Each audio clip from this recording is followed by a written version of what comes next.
Hai, Assalamualaikum pemikir bahasa pewaris budaya sekarang. Hari ini, inilah video pertama saya selepas hampir beberapa bulan dan tahun saya, hampir 1 tahun saya dah tak buat vlog. Jadinya inilah vlog pertama saya dan inilah perjalanan saya nak ke Jertih dan akan berhenti kat Jebersut. Jadi, support.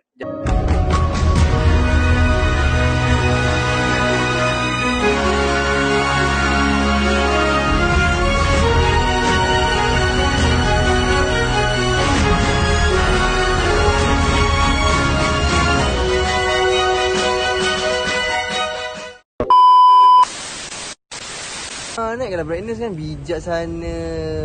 Saya tak tahu ni vlog siapa. Lepas tu ni vlog saya yang vlog orang tu pula. Akmal, kami bawa anda ke mana-mana. Trouble. Jangan tegur. Tadi mau tegur, hujannya turun. Keluar dah Cina dia. Let's go.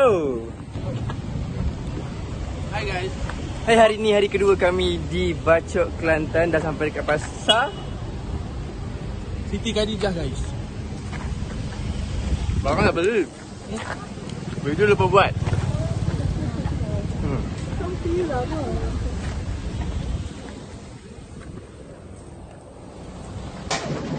Kita orang dah makan. Oh, Tapi lupa nak record. nak makan ikan teri. Makan. Anak tu rakam kau. Seafood, belitung. Dah habis. Lepas ada ayam goreng 2 ketul. Lepas tu lagi ada ikan keli, kedelai 1. Lepas tu ada tadi ulam-ulam sikit. Macam baik dia start sikit ada telur. Tapi bayar personal tau.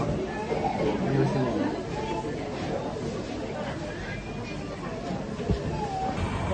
Halo.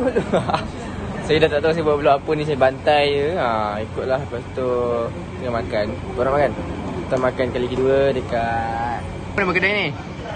Bilo Bambu. Bambu. Apa yang dijual? Dia jual makanan western. Robot lah. Tak nak. Trouble. Sebelum mengakhiri kami bersama pada hari ini, tak boleh apa. Okay, bye. Fikir bahasa pewaris budaya.